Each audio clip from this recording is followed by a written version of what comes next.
Welcome back to another Popcorn Pillow Talk.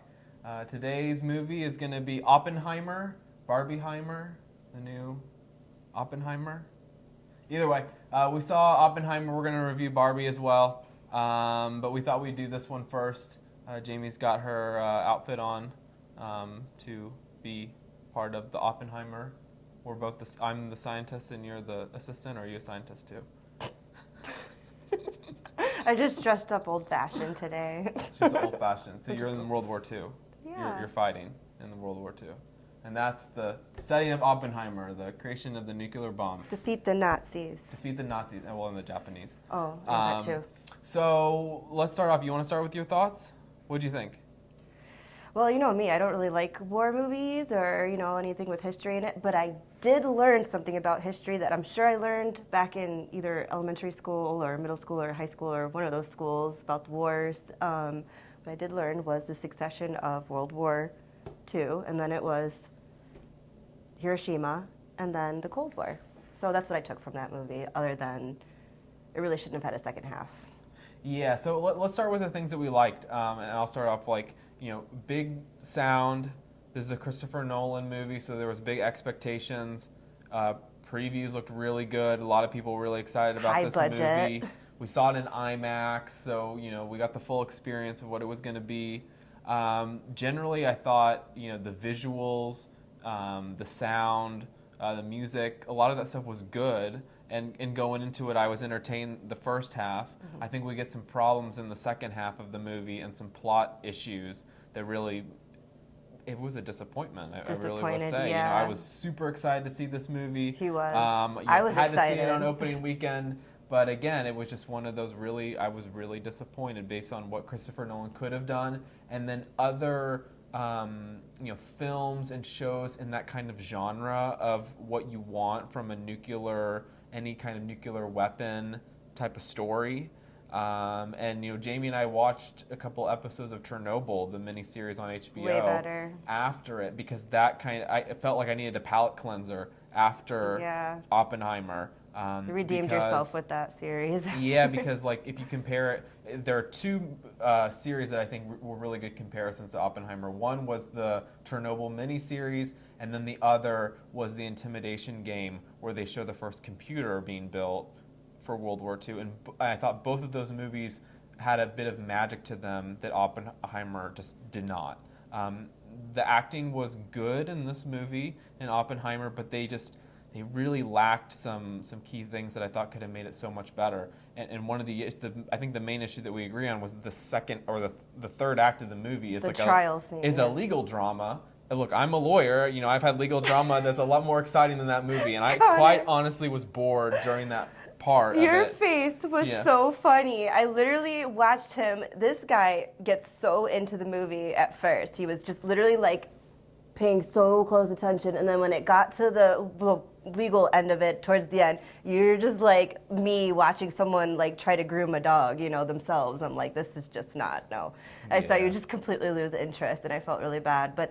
And mind you, that whole section was an hour of the whole movie, of this 3-hour movie. And I think when you have 3 hours to fill, you really have to justify that. Yeah. And I don't think they justified it. It was the first hour and a half was the build up to the bomb launching, which they just did in pretty much what was it, Area 51 type of, and it was small scale. I'm wondering, and they're talking about it being the end all of all bombs. It's going to end all world wars. It's going to end everything. And they blew up the thing. And first of all, they show the explosion, and it's silent. All they show is just rolling flames. And then everyone's watching from a distance, and all you see is the air go poof. And it just kind of pushes air past everyone's face, and that was the end of the explosion of this big end-all thing, and I'm just so confused. Yeah, they didn't show anything in Japan, or I think they could have. They didn't even show the bombing in Hiroshima. They just kind of, and Nagasaki, they just kind of explained that they did it, and nothing was ever told. There was a part where Heisenberg... Hear it on the radio. Yeah, there was a part where Heisenberg, which is a colleague of Oppenheimer originally, went to work for the Nazis. You don't even see that portion of it. I understand the movie's about Oppenheimer, but you could show a little bit more excitement. Right, and I think this goes back to one of the issues with Christopher Nolan. He did Interstellar. He has this filmmaking attitude of having multiple timelines intertwine with one another. And Interstellar, when it was about going near a black hole and then time getting warped, it kind of made sense to have multiple timelines going on at the same time. But in this movie, when it's like a history piece and kind of a biopic of the character, all of these different intertwining timelines just don't serve any purpose to be entertaining. I think they tried to develop some kind of mystery towards everything, but then in the end, it didn't come together into a satisfying, entertaining. It didn't come together at conclusion. all. It was Yeah. actually so open-ended. And I pride myself in being able to follow movies, even difficult to follow movies that aren't my favorite, and I could not follow this.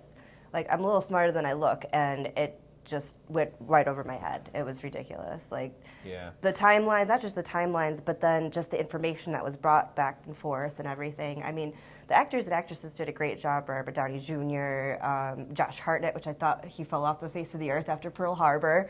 But, they did a great job. And, Yeah. I just wish the budget would have been used for something a little bit more entertaining instead of just paying, to have some A-list celebrities in it. And also, when you have the multiple timelines going on, it's hard to build any kind of urgency that, oh, this needs to be done. another thing. And they had it a little bit like, oh, we need to beat the Nazis to build our bomb first. But they beat them anyway in the end. They beat them anyway, and you didn't get the sense of like it was a challenge. They just had all these scientists in a room, and then they built the bomb. But And there it wasn't really anything new with the bomb either. They said, okay, let's try a hydrogen bomb, which would have been something different, but then they still went with an atom bomb, and it just was no innovation for me. Well, and they tried to build some urgency of like, oh, well, if the test doesn't work, we're going to use up all this plutonium. And then, like, the very next moment, they're like, okay, well, here are these two other bombs that we built, Yeah, they and we're spent dragging them 2 out. years Yeah. harvesting uranium and plutonium for this bomb. And they said, yeah, we're going to waste all this 2 years worth. But then somehow in the next scene, they're driving away with 2 trucks full of 2 bombs for, Hiroshima and Nagasaki. So it was plagued by some of those decisions. Yeah, it in had the potential, writing. guys. It really had potential. And it is a fictionalized version of historical events, so they could have built that tension. They could have shown the Nazis trying to build their bomb. They could have shown like all of the challenges that they went into, like actually how you build a nuclear bomb, because there was just an attitude of like, okay, we're going to build it. Or even some of the devastation. They never showed any Right. devastation because all it is just a bunch of guys, pushing buttons and, just there's no consequences for anything except for the fact that they tried to give Oppenheimer some PTSD, which was Yeah. also a fleeting scene. It's just nothing was showed any results for any of the actions. Right. taken. So I think The Intimidation Game was a better biopic of this genre if you want to see like a World War II style where they build up a character and show his, a chaos inside himself. But then if you want just like a nuclear bomb type of show that's entertaining, I would go to Chernobyl because it's got horror in it. It's got the kind of urgency of having to, solve a nuclear disaster. They play all those elements into a story where you're really glued and you want to see the next scene. Whereas this movie, they tried to do a little bit of everything, and then they had to add in the legal drama at the end. So bad. That Why, guys? just- Why? Why? Yeah. So for such a big movie, everyone's seen it like it's the next John Wick. It is not, and it is not Black Hawk Down. It is not Saving Private Ryan. It's none of those. Like, it had so much potential, and it fizzled. Okay, so do you want to give scores now? Sure. What One. do you got? I think this is like a 6.5 for me.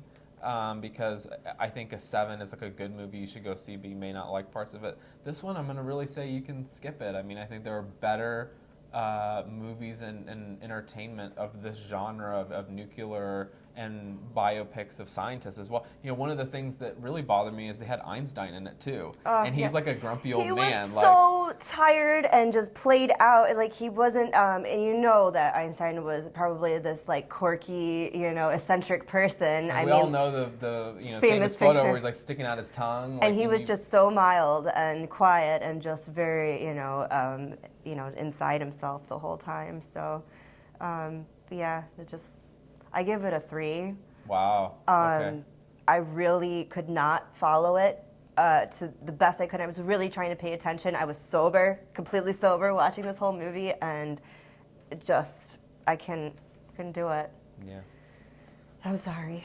I give it for the budget, pretty much, for the actors and the costumes. Really, There was a lot of effort put into this movie, and there was it was a lot just of misplaced. Yeah, it was, the focus were put in the wrong places, Yeah. and instead of coming away with something that was really satisfying and entertaining, I just kind of came away with like, oh my God, I just wasted so much time, and I was so excited for something. I need to go watch something else. to, You like, really feel did. We went that- home and we Yeah. watched Chernobyl, the first 2-3 episodes of that, and we both got satisfied. He satisfied, your need for what you needed in that movie, and I needed Yeah. some gore because I really Right. thought there was going to be some gore, some adrenaline, and it just really. I mean, literally the previews were all just rushed and hardcore, high octane. I mean, look at the previews. Explosions, Yeah. and you're thinking, oh, this is going to be a wild ride, but Yeah, in no, it's just a really reality- smart womanizing. I think the biggest mystery of the movie was whether he was a communist or not, and it's like we all established that he was a previous communist, but Yeah. it's That's